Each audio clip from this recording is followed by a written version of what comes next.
আসসালামু আলাইকুম। আজকে তোমাদের তথ্য যোগাযোগ প্রযুক্তি অনলাইনে তৃতীয় ক্লাস। গত ক্লাস যারা দেখেছ বা গত ক্লাস করেছ তারা দেখেছ আমি গত ক্লাসে আর্টিফিশিয়াল ইন্টেলিজেন্স বা কৃত্রিম বুদ্ধিমত্তা নিয়ে আলোচনা করেছি। তারপরে একটা টপিকস আংশিক আলোচনা করতে পেরেছিলাম আমরা, সেটা হচ্ছে রোবোটিক্স। রোবোটিক্স এটা সাধারণ ধারণা। রোবোটিক্সের আরও কিছু তথ্য, আরও কিছু বিষয় রয়েছে, সেগুলো আমরা বাকি বিষয়গুলো আমরা আলোচনা করব। আচ্ছা, আজকে আমরা পড়াবো রোবোটিক্সের বিভিন্ন যান্ত্রিক অংশ। রোবোটিক্সের যান্ত্রিক অংশ বা বিভিন্ন যান্ত্রিক উপাদান, এটা সাধারণত 7টি অংশে বিভক্ত। প্রথমটা হচ্ছে মুভেবল বডি। রোবটের রয়েছে একটি মুভেবল বডি, অর্থাৎ সংযোগযোগ্য পা এবং যান্ত্রিক পা, এছাড়া অন্যভাবে নড়াচড়া করতে সক্ষম এমন কিছু যান্ত্রিক অংশ যার সাহায্যে একটি রোবট নড়াচড়া করতে সক্ষম, অর্থাৎ মুভেবল হয়ে ওঠে। 2 নম্বর হচ্ছে অ্যাকচুয়েটর। অ্যাকচুয়েটর হচ্ছে বিশেষ এক ধরনের মোটর যা স্বয়ংক্রিয়ভাবে ঘোরানো এবং যান্ত্রিকভাবে নিয়ন্ত্রণ করা যায়। অ্যাকচুয়েটর থাকার ফলে একটি রোবট বিভিন্ন দিকে সে ঘুরে বা নড়াচড়া করে কাজ করতে পারে। এক কথায় অ্যাকচুয়েটরকে রোবটের হাত পায়ের পেশি হিসেবে অভিহিত করা হয়। 3 নম্বর পয়েন্টটা হচ্ছে বা 3 নম্বর অংশটা হচ্ছে আমাদের পাওয়ার সিস্টেম। রোবটের অ্যাকচুয়েটরকে বিদ্যুতায়িত করার জন্য বা বিদ্যুৎ সংযোগ দেওয়ার জন্য বিভিন্ন ধরনের পাওয়ার সিস্টেম ব্যবহার করা হয়। আর এই পাওয়ার সিস্টেমের জন্য সাধারণত লেড অ্যাসিড ব্যাটারি ব্যবহার করা হয়, যেটি বারবার রিচার্জেবল, অর্থাৎ রোবট দিয়ে কাজ করার পূর্বে বা কাজ করানোর পর সেইটি বারবার চার্জ দিয়ে ব্যবহার করা যায়। এরপর হচ্ছে ইলেকট্রিক সার্কিট। রোবটের রয়েছে ইলেকট্রিক সার্কিট। ইলেকট্রিক সার্কিটের সাহায্যে রোবটের বিভিন্ন যন্ত্রাংশে বৈদ্যুতিক সরবরাহ প্রদান করা হয়। এরপরটা হচ্ছে প্রোগ্রামকৃত মস্তিষ্ক বা কম্পিউটার, অথবা বলা যায় প্রোগ্রামকৃত প্রসেসর। রোবটের আরেকটি গুরুত্বপূর্ণ অংশ বা উপাদান হচ্ছে প্রোগ্রামকৃত প্রসেসর, অর্থাৎ রোবটে কি কাজ করবে, রোবট দ্বারা কী ধরনের কাজ করানো হবে, সেই সমস্ত কাজের ধারা, কাজের জন্য যাবতীয় রোবটিক কোড আগে থেকে তৈরি করে তোমার প্রসেসর বা মেমোরিতে সংরক্ষণে রাখা হয়। সেই অনুযায়ী রোবট কাজ করে থাকে বা পরিচালিত হয়ে থাকে। তবে কাজের সুবিধার্থে বা প্রয়োজন হলে সেই রোবটিক কোড পরিবর্তন করে কাজের ধারাও পরিবর্তন করে না যায়, অর্থাৎ এটি রিপ্রোগ্রামেবল। রোবটের প্রোগ্রামগুলিকে আবার নতুন করে পুনরায় ফরম্যাট করে পুনরায় রিকোড করা যায়। তারপরেরটা হচ্ছে আমাদের সেন্সিং। রোবটের আরেকটি গুরুত্বপূর্ণ অংশ হচ্ছে সেন্সিং, অর্থাৎ মানুষের যেরকম বিভিন্ন অনুভূতি উত্তেজনায় সাড়া দেয়, অনুরূপভাবে রোবটের কৃত্রিম সেন্সর ব্যবহার করা হয়েছে, যার ফলে রোবট বিভিন্ন উত্তেজনায় বা বিভিন্ন আবেগে বা কোনো কিছুতে, অর্থাৎ কৃত্রিম অনুভূতি ক্ষমতা সম্পন্ন করে তৈরি করা হয়েছে। রোবটের হাত বা পা কোনো জিনিসের উপর রাখলে বা স্পর্শ করলে সেই জিনিস সম্পর্কে যাবতীয় তথ্য সে নিতে পারে এবং সে জানতে পারে। এটাকে বলা হয় সেন্সিং। এবং রোবট কাজের প্রয়োজনে নিজেকে 360 ডিগ্রি অ্যাঙ্গেলে ঘোরাতে পারে বা ঘোরাতে সক্ষম। সর্বশ্রেষ্ঠ হচ্ছে ম্যানিপুলেশন বা পরিবর্তন করা। রোবটের আরেকটি সর্বশ্রেষ্ঠ হচ্ছে ম্যানিপুলেশন, অর্থাৎ রোবট কোনো কিছু তার হাত এবং পায়ের আঙুলের সাহায্যে কোনো কিছু ধরা, কোনো কিছু ভেঙে ফেলা, কোনো কিছু জোড়া লাগানো ইত্যাদি ম্যানিপুলেট বা পরিবর্তনের কাজ করতে পারে। তাহলে রোবটের বিভিন্ন উপাদান বা যান্ত্রিক অংশগুলো আমরা যদি এক কথায় সংক্ষেপে বলি তাহলে কি কি? প্রথম হচ্ছে movable body, actuator, power system,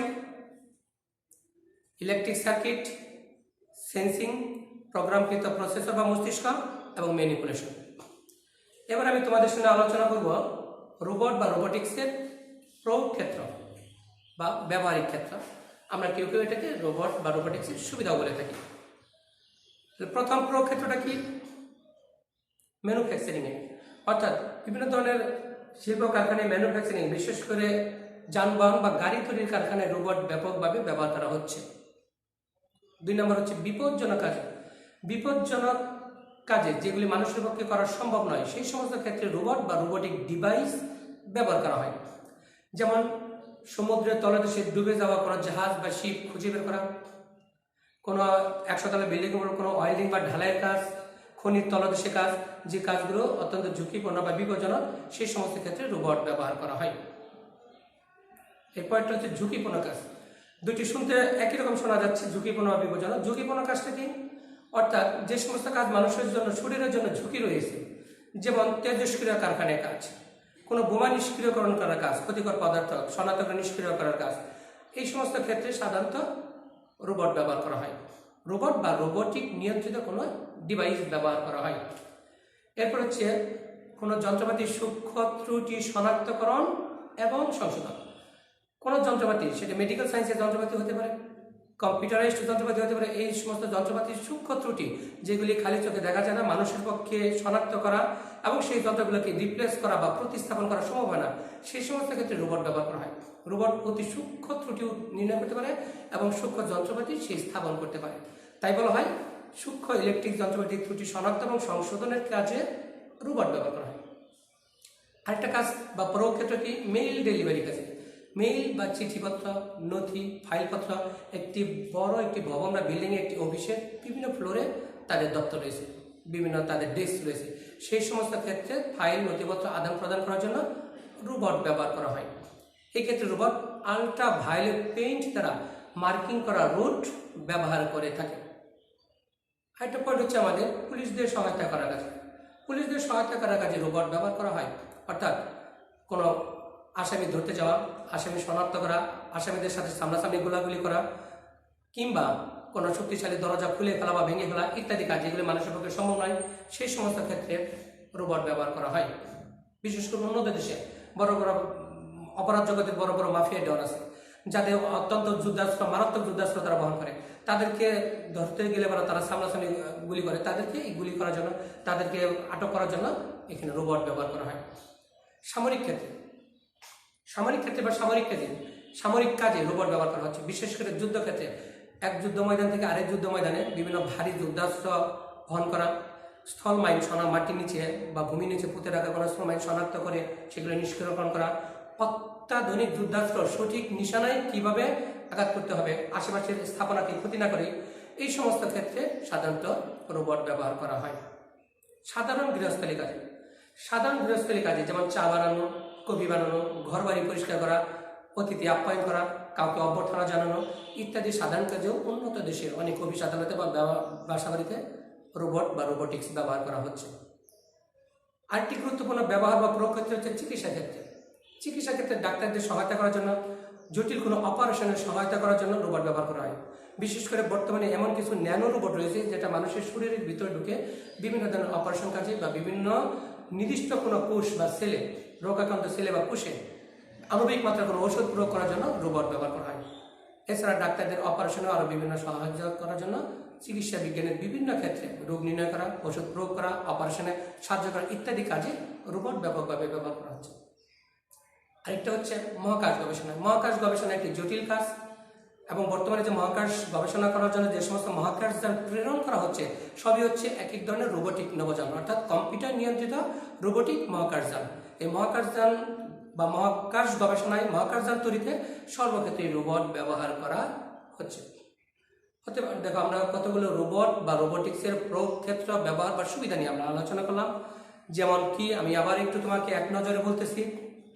একটা হচ্ছে ম্যানুফ্যাকচারিংয়ে, বিপজ্জনক কাজে, ঝুঁকিপূর্ণ কাজে, মেইল ডেলিভারি কাজে, যন্ত্রপাতির সূক্ষ্ম ত্রুটি শনাক্ত এবং সংশোধনের কাজে, পুলিশদের সহায়তা করার কাজে, যুদ্ধক্ষেত্রে অথবা সামরিক ক্ষেত্রে, সাধারণ গৃহস্থলী কাজে, চিকিৎসা ক্ষেত্রে বা ডাক্তারদের সহায়তা করার জন্য, এবং মহাকাশ গবেষণা। এখন আমি তোমাদের সাথে আলোচনা করব রোবট বা রোবোটিক্সের কিছু নেতিবাচক দিক বা কুফল। আমরা জানি প্রত্যেকটা জিনিসের যেরকম কিছু সুবিধা রয়েছে তার কিছু অসুবিধা রয়েছে, তেমনি রোবট বা রোবোটিক্সের অনেকগুলো সুবিধা বা প্রয়োগ ক্ষেত্র থাকা সত্ত্বেও এর কিছু নেতিবাচক দিক বা কুফলও রয়েছে। যেমন রোবোটিক কোড, রোবটদের কাজ করানোর জন্য প্রত্যেকটি রোবটের আগে থেকে রোবোটিক কোড তৈরি করে দিতে হয়। রোবোটিক কোড তৈরি করা অত্যন্ত কষ্টকর, ক্লান্তিকর এবং সময় সাপেক্ষ ব্যাপার। দেখা গেছে গবেষণায় একটি সাধারণ কাজের জন্য হাজার হাজার লক্ষ লক্ষ রোবোটিক কোড তৈরি করতে হয়, যা অত্যন্ত কষ্টকর, সময় সাপেক্ষ এবং ক্লান্তিকর ব্যাপার। তারপরটা পরের নেতিবাচক দিকটা কি, রোবট নতুন পরিস্থিতির সাথে খাপ খেয়ে মানিয়ে চলতে পারে না।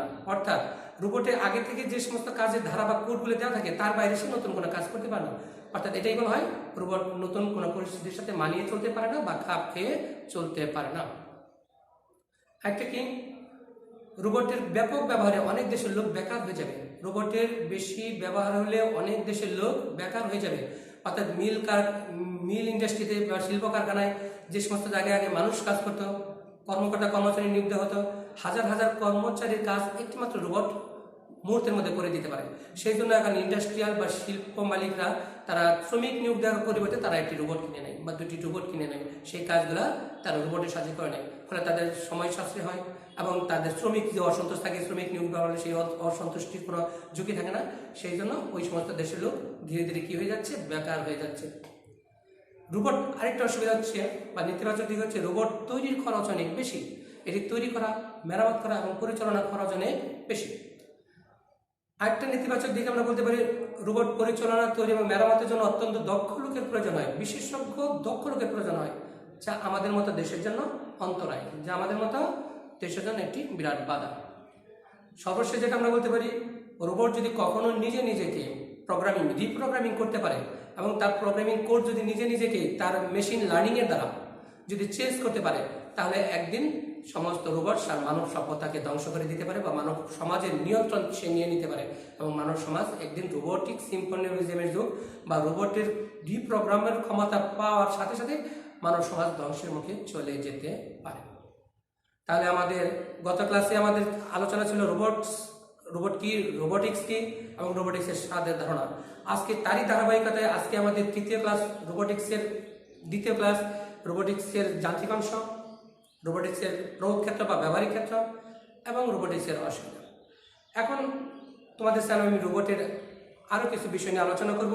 যেগুলো কিছু রোবট আছে হিউম্যানয়েড রোবট, মানব সদৃশ্য রোবট, যেগুলি দেখতে মানুষের মতো, সেই রোবটগুলোকে বলা হয় হিউম্যানয়েড রোবট বা মানব সদৃশ্য রোবট।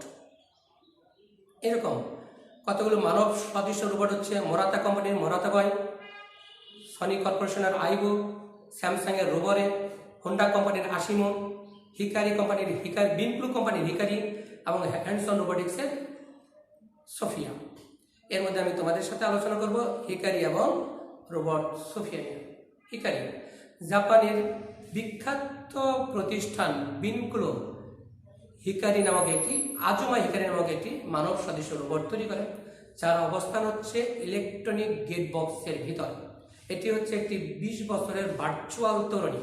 সেইটাকে ইলেকট্রনিক ডিফিউজ বা লেজার রশ্মি নিক্ষেপণের সাহায্যে সেটাকে উপস্থাপন করা হয়, হলোগ্রাফিক পর্দায় সেটিকে উপস্থাপন করা হয়। সেটি তার মালিককে অর্থাৎ তার কর্তাকে সার্বক্ষণিক একজন পিএ বা পার্সোনাল অ্যাসিস্ট্যান্ট অথবা তার স্ত্রী বা ওয়াইফের মতো সঙ্গ দিয়ে থাকে বা তাকে সহযোগিতা করে থাকে তার দৈনন্দিন বিভিন্ন কাজে। যেমন তার মালিককে ঘুম থেকে ডেকে দেওয়া, তার অফিসে যাওয়ার সময় তার ফাইলপত্র গুছিয়ে দেওয়া, যদি সে অফিস থেকে ফিরতে দেরি হয় তার সঙ্গে মেসেজের মাধ্যমে তথ্য আদান প্রদান করা, তার যদি বিকেলে কোথাও কোনো অ্যাপয়েন্টমেন্ট থাকে সেগুলি তাকে মনে করে দেওয়া ইত্যাদি কাজগুলি তাকে সহায়তা করে থাকে। এবং এটি সেই সহায়তা করার জন্য সেই ইলেকট্রনিক গেট বক্সের বাইরে মাইক্রোফোন, স্পিকার, ক্যামেরা ইত্যাদি থাকে এবং সে ওয়াইফাই নেটওয়ার্ক প্রযুক্তির মাধ্যমে সংযুক্ত হয়ে ইন্টারনেটে যুক্ত হয়ে সে ব্যক্তিগত পর্যায়ে যোগাযোগ করে থাকে এবং তার মালিক বা কর্তাকে সহায়তা করে থাকে। এই আজমা হিকারিকে সেই জন্য টাইনি হলোগ্রাফিক ওয়াইফও বলা হয়ে থাকে। এরপরে যে আমি তোমাদের সামনে রোবটটি নিয়ে আলোচনা করবো, সেটা হচ্ছে রোবোটিক জগতের একটি অত্যাচর্য আবিষ্কার বা অত্যাধুনিক আবিষ্কার, সেটি হচ্ছে সোফিয়া। তোমরা হয়তো অনেকেই এই সোফিয়া নামটি শুনে থাকবে। সোফিয়া হচ্ছে হংকং ভিত্তিক প্রতিষ্ঠান হ্যান্ডসন রোবোটিক্সের তৈরি মানব সদৃশ্য সামাজিক যোগাযোগে সক্ষম একটি অত্যাধুনিক রোবট হচ্ছে সোফিয়া। এই সোফিয়া রোবটটি ডিজাইন করে হ্যান্ডসন রোবোটিক্সের কর্ণধার ডেভিড হ্যান্সন। এটিকে তৈরি করা হয় বিখ্যাত ব্রিটিশ অভিনেত্রী, হলিউডের বিখ্যাত ব্রিটিশ অভিনেত্রী অড্রে হেপবার্নের আদলে, মানে তার চেহারার মোকাবেলা দিয়ে এটিকে ডিজাইন করা হয় বা তৈরি করা হয়েছে। সোফিয়া হচ্ছে একমাত্র রোবট বা একমাত্র যন্ত্র যেটিকে কোনো দেশ নাগরিকত্ব প্রদান করে, অর্থাৎ সৌদি আরব 2017 সালে অক্টোবর মাসে এটিকে সর্বপ্রথম নাগরিকত্ব প্রদান করে। অর্থাৎ সোফিয়া হচ্ছে নাগরিকত্ব পাওয়া একটি মেশিন বা যন্ত্র, বিশ্বের প্রথম। এটি 2017 সালে 5 ডিসেম্বর বাংলাদেশ সফর করে এবং 6 ডিসেম্বর দক্ষিণ এশিয়ার সবচেয়ে বৃহৎ প্রযুক্তি মেলায় এখানে অংশগ্রহণ করে এই রোবট সোফিয়াতে স্পিচ রিকগনিশন প্রযুক্তি ব্যবহার করা হয়েছে। অর্থাৎ স্পিচ রিকগনিশন প্রযুক্তি ব্যবহার করার ফলে রোবট মানুষের কথ্য ভাষা বুঝতে পারে, অর্থাৎ মানুষের ভাষা বুঝতে পারে এবং সে অনুযায়ী সে ফেসিয়াল রিকগনিশন করতে পারে। সে মুখমণ্ডল নড়াচড়া করা, ঠোঁটের অঙ্গভঙ্গি করা, চোখ মটক ফেলা বা চোখ পিটপিট করা, অর্থাৎ মানুষ যেভাবে কথা বলে, কথা বলার সময় তার হাত পা নড়াচড়া করে, চোখ মুখাবয় পরিবর্তন করে, রোবট সোফিয়া ঠিক একইভাবে সে অঙ্গভঙ্গি করতে পারে।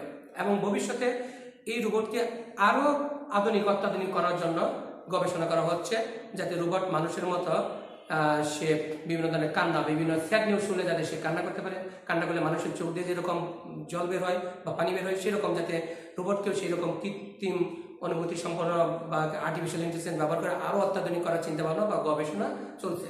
এবং রোবট সোফিয়া হচ্ছে আমাদের সেই রকম একটি উল্লেখযোগ্য রোবোটিক্সের ক্ষেত্রে অবদান। তাহলে আমরা রোবট সোফিয়া, রোবট হিকারি সম্পর্কে জানলাম।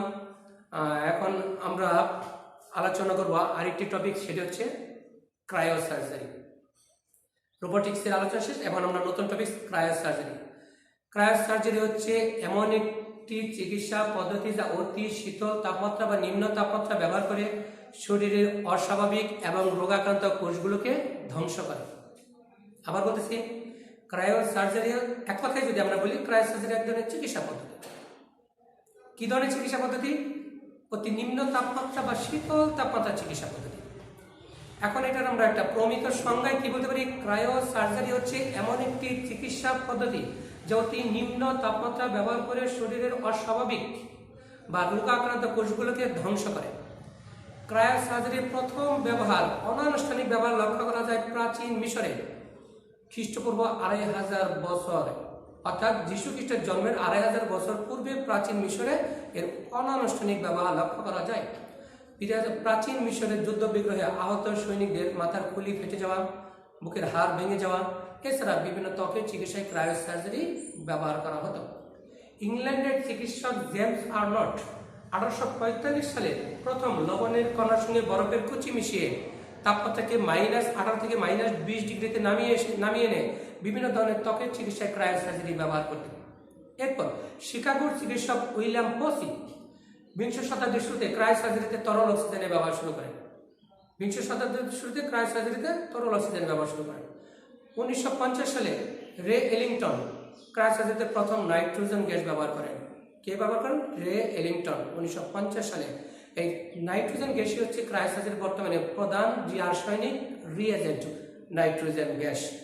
এই নাইট্রোজেন গ্যাস ছাড়াও আরও বিভিন্ন ধরনের রাসায়নিক রিএজেন্ট, যেমন nitrous oxide, fluorinated hydrocarbon, dimethyl ইথানোপ্রোপেনের মিশ্রণ, আর্গন গ্যাস, হিলিয়াম গ্যাস, কঠিন কার্বন ডাইঅক্সাইড, তরল অক্সিজেন ইত্যাদি রাসায়নিক রিএজেন্টও ক্রায়ো সার্জারিতে ব্যাপকভাবে ব্যবহার করা হচ্ছে। ডক্টর ইরভিং কোপার এবং আর্নল্ড লির হাত ধরে আধুনিক ক্রায়ো সার্জারি যাত্রা শুরু হয়। সেজন্য ডক্টর ইরভিং কোপার এবং আর্নল্ড লিকে আধুনিক ক্রায়ো সার্জারির জনক বলা হয়ে থাকে। এখন আমি তোমাদের ক্রায়ো সার্জারির সুবিধা এবং অসুবিধা, কয়েকটা সুবিধা কয়েকটা অসুবিধা নিয়ে আলোচনা করব। ক্রায়ো সার্জারির সুবিধা, ক্রায়ো সার্জারি অন্যান্য অপারেশনের মতো এত ধকল সহ্য করতে হয় না, অর্থাৎ অপারেশনে কাটাছেঁড়া বা রক্তপাত হয় না বললেই চলে। ক্রায়ো সার্জারির চিকিৎসা পদ্ধতি খরচ অনেক কম, বা অন্যান্য চিকিৎসা চেয়ে এর খরচ কম। রোগীকে হাসপাতালে বেশি দিন থাকতে হয় না, কখনো কখনো হাসপাতালে থাকারই প্রয়োজন হয় না। এর পার্শ্ব প্রতিক্রিয়া নেই বললেই চলে। অন্যান্য চিকিৎসার পাশাপাশি এই চিকিৎসাও নেওয়া যায়, যেমন কেমোথেরাপি, হরমোন থেরাপি, রেডিওথেরাপি, এগুলি একটা চিকিৎসা করলে আরেকটা পাশাপাশি নেওয়া যায় না। কিন্তু ক্রায়ো সার্জারিতে অন্যান্য চিকিৎসার পাশাপাশি এই চিকিৎসাও নেওয়া যায়। লোকাল অ্যানেস্থেসিয়ার মতো কাজ এখন ক্রায়ো সার্জারির মাধ্যমে সম্পন্ন করা হচ্ছে। বয়সজনিত কারণে কিংবা ডায়াবেটিস বা উচ্চ রক্তচাপের কারণে যারা জটিল কোনো চিকিৎসা সেবা নিতে সাহস পান না, তাদের জন্য ক্রায়ো সার্জারি একটা আশীর্বাদ স্বরূপ। তারা অনায়াসে ক্রায়ো সার্জারি চিকিৎসা গ্রহণ করতে পারে। তাহলে আমরা দেখো ক্রায়ো সার্জারির কতগুলো সুবিধা আমরা পেয়ে গেলাম। এবার হলো ক্রায়ো সার্জারির কিছু অসুবিধা রয়েছে। কি কি অসুবিধা? ক্রায়ো সার্জারির কার্যকারিতা, দীর্ঘকালীন কার্যকারিতা নিয়ে অনিশ্চয়তা থাকে। অর্থাৎ ক্রায়ো সার্জারির মাধ্যমে যখন তোমার একটা চিকিৎসা করা হয়, টিউমারের চিকিৎসা বা ক্যান্সারের চিকিৎসা বা ত্বকের চিকিৎসা বা ক্ষত বা ঘায়ের চিকিৎসা, সেই চিকিৎসা করার পর সেটা যে আবার তোমার লাইফ টাইম ফেরত আসবে না এমন কোনো নিশ্চয়তা নেই। আবার 10 বছর বা 20 বছর পর ফেরত আসতে পারে। সেটাই বলা হচ্ছে ক্রায়ো সার্জারির দীর্ঘকালীন কার্যকারিতা নিয়ে অনিশ্চয়তা থাকে। 2 নম্বর অসুবিধা কি? ক্রায়ো সার্জারি করা হয় মূলত এমআরআই টেস্টের মাধ্যমে। MRI, magnetic resonance imaging, magnetic resonance imaging. যদি দেখবা তোমাদের কোনো কোনো বইতে লেখা আছে ম্যাগনেটিক রিসোর্স ইমেজিং, আসলে এটা হলো ম্যাগনেটিক রেজোনেন্স ইমেজিং বা এমআরআই, এমআরআই টেস্টের মাধ্যমে। অর্থাৎ রোগাক্রান্ত কোষগুলোকে এমআরআই টেস্টের মাধ্যমে শনাক্তকরণ করা হয়, যেখানে ক্যান্সারের জীবাণু আছে বা টিউমারের জীবাণু আছে, শনাক্ত করে সেইখানে সেই সঠিক কোষগুলোতে ক্রায়োসার্জারি প্রয়োগ করা হয়, ক্রায়োসার্জারি স্প্রে দেওয়া হয় বিভিন্ন ধরনের ক্রায়ো স্প্রে বা ক্রায়োপ্রোব যন্ত্রের সাহায্যে, নলের সাহায্যে। সেইটা যদি টেস্ট ভুল হয়ে যায় তাহলে রোগীর মৃত্যুর সম্ভাবনা বেড়ে যায়। আরেকটা অসুবিধা কি, ক্রায়োসার্জারি আণুবীক্ষণিক ক্যান্সারের জীবাণু ছড়ানোকে প্রতিহত করতে পারে না। আর ক্রায়োসার্জারির অপব্যবহারে মানুষের লিভার এবং ফুসফুসের স্বাভাবিক গঠন বিনষ্ট হতে পারে এবং স্নায়বিক দুর্বলতা দেখা দিতে পারে। ক্রায়োসার্জারির অপব্যবহারে স্নায়বিক দুর্বলতা দেখা দিতে পারে, মানুষের লিভার এবং ফুসফুসের স্বাভাবিক গঠন বিনষ্ট হতে পারে। এমআরআই টেস্টে ভুল হলে রোগীর মৃত্যুর সম্ভাবনা বেড়ে যায়। আণুবীক্ষণিক ক্যান্সারের জীবাণুকে প্রতিহত করতে পারে না। আর প্রথম যেটা বলা হলো, দীর্ঘকালীন কার্যকারিতা নিয়ে অনিশ্চয়তা থাকে। এবার আমি তোমাদের সামনে তুলে ধরবো ক্রায়োসার্জারি কোন কোন চিকিৎসায় ব্যবহার করা হয়, মানে কোন কোন রোগে ক্রায়োসার্জারি ব্যবহার করা হয়। ক্রায়োসার্জারির মূলত ব্যবহার করা হয় ওয়ার্ট, মোল, স্কিন ট্যাগ, সোলার কেটোস, মর্টস নিউরোমা ইত্যাদি চিকিৎসায়। আবার বলতেছি, ওয়ার্ট, মোল, স্কিন ট্যাগ, সোলার কেটোস, মর্টস নিউরোমা ইত্যাদি চিকিৎসায় ক্রায়োসার্জারি ব্যবহার করা হয়। তোমাদের কাছে হয়তো এই রোগগুলোর নাম একটু অপরিচিত বা কঠিন মনে হচ্ছে, এগুলো মেডিকেল সায়েন্সের দেওয়া বিভিন্ন রোগের নাম। এছাড়া মানবদের কোষকেন্দ্রের কোমল অবস্থা, যেমন বিভিন্ন ক্যান্সার চিকিৎসা, liver cancer, lung cancer, oral cancer, prostate cancer, গ্রীবাদেশীয় ক্যান্সার ইত্যাদি বিভিন্ন ধরনের ক্যান্সার চিকিৎসা ক্রায়োসার্জারি ব্যবহার করা হয়। এছাড়া মানবদেহের অভ্যন্তরীণ শারীরিক ব্যাধি বা কোষকেন্দ্রের কোমল অবস্থা, যেমন প্ল্যান্টার ফ্যাসিটিস, যদি তোমাদের কোনো কোনো বইতে লেখা আছে ফ্যাসিলিটিস, আর শব্দটা হলো ফ্যাসিটিস, ফিব্রোমা ইত্যাদি চিকিৎসায় ক্রায়োসার্জারি ব্যবহার করা হয়। এছাড়া চোখের স্থানী এবং মস্তিষ্কের ক্ষত চিকিৎসায় ক্রায়োসার্জারি ব্যবহার করা হয়। প্রসূতি চিকিৎসায় ক্রায়োসার্জারি ব্যবহার করা হয়। লোকাল অ্যানেস্থেসিয়া বা অবশ কাজে ক্রায়োসার্জারি ব্যবহার করা হয়। এছাড়া ত্বকের উপর, ত্বক বা চামড়ার উপর বিবেচনা মানে যেগুলি দেখা যায় বিবেচনাযোগ্য গোলাকার কোনো ফুসকুড়ি বা প্রাক ক্যান্সার ক্ষত ইত্যাদি চিকিৎসাতেও ক্রায়োসার্জারি ব্যবহার করা হয় বা ব্যবহার করা হচ্ছে। তাহলে আমরা ক্রায়োসার্জারি কোন কোন চিকিৎসায় ব্যবহার করা হয় সেটা শিখলাম, ক্রায়োসার্জারির সুবিধা শিখলাম, ক্রায়োসার্জারির অসুবিধা আমরা জানলাম। এরপর আমরা কোথায় কোথায় ক্রায়োসার্জারি কোন কোন ক্ষেত্রে আইসিটির ব্যবহার করা হয় বা আইসিটির অবদানটা কোথায়। ক্রায়োসার্জারির বিভিন্ন পণ্যের জন্য কাঁচামাল সংগ্রহ, সেগুলি এবং সংরক্ষণের জন্য কাঁচামাল সংগ্রহ করা, প্রসেসিং করা, সংরক্ষণের জন্য তথ্য যোগাযোগ প্রযুক্তির বিভিন্ন উপাদান বা তথ্য যোগাযোগ প্রযুক্তি ব্যাপকভাবে ব্যবহার করা হচ্ছে। ক্রায়োসার্জারি বিভিন্ন পণ্য তৈরি করা এবং সেগুলি রক্ষণাবেক্ষণের জন্য ক্রায়োসার্জারি তথ্য যোগাযোগ প্রযুক্তি ব্যবহার করা হচ্ছে। ক্রায়োসার্জারি ডাক্তারদের প্রশিক্ষণ, ডাক্তার এবং নার্সদের প্রশিক্ষণে তথ্য যোগাযোগ প্রযুক্তি ব্যাপকভাবে ব্যবহার করা হচ্ছে। ক্রায়োসার্জারি রোগ এবং রোগীদের যাবতীয় তথ্য সংরক্ষণ করার জন্য ডেটাবেস ব্যবহার করা হচ্ছে, যা তথ্য যোগাযোগ প্রযুক্তির অন্তর্ভুক্ত। অর্থাৎ ক্রায়োসার্জারিতে যে বিভিন্ন ক্রায়ো স্প্রে দেওয়া হয়, ক্রায়োপ্রোবের সাহায্যে, সূক্ষ্ম নলের সাহায্যে যে বিভিন্ন স্প্রে করা হয়, আর্গন গ্যাস বা হিলিয়াম গ্যাস, সেই স্প্রে সেই সূক্ষ্ম নল বা সুচ নিয়ন্ত্রণ করার জন্য, সেই তাপমাত্রা হ্রাস বৃদ্ধি করার জন্য তথ্য যোগাযোগ প্রযুক্তি ব্যবহার করা হচ্ছে। অর্থাৎ ক্রায়োসার্জারির সমস্ত চিকিৎসার ক্ষেত্রেই বিভিন্ন কাঁচামাল সংগ্রহ, রোগীদের তথ্য সংরক্ষণ করা, ডাক্তারদের প্রশিক্ষণ দেওয়া ইত্যাদি ক্ষেত্রে প্রত্যক্ষ বা পরোক্ষভাবে তথ্য যোগাযোগ প্রযুক্তি গুরুত্বপূর্ণ অবদান রয়েছে। তাহলে আমাদের আজকে এই পর্যন্তই। তোমরা এই ক্লাসটি মনোযোগ দিয়ে করবে। তারপরেও যদি ক্লাসটি কোনোটা ধরতে সমস্যা হয়, তুমি প্রয়োজনে এটাকে পজ করে দিয়ে তুমি ওটা দেখবে। যদি এই দুইটা টপিক সম্পর্কে তোমার কোনো ফার্দার জানার কিছু থাকে বা কোনো অতিরিক্ত অ্যাড করার বা প্রশ্ন করার থাকে, তাহলে তুমি আমাদের যে ইউটিউব চ্যানেল আছে, আমাদের লাইন নজরুল ইসলাম কলেজের ইউটিউব চ্যানেলটাকে কমেন্ট সেকশনে তুমি মন্তব্য করে দিবে যে আমার এই সমস্যা, আমি আগামী ক্লাসে তোমাদের সেই সমস্যাগুলো নিয়ে আলোচনা করব। সবাইকে পরবর্তী ক্লাস দেখার জন্য আহ্বান জানিয়ে আমি আমার এখানে শেষ করছি। ধন্যবাদ। আল্লাহ হাফিজ।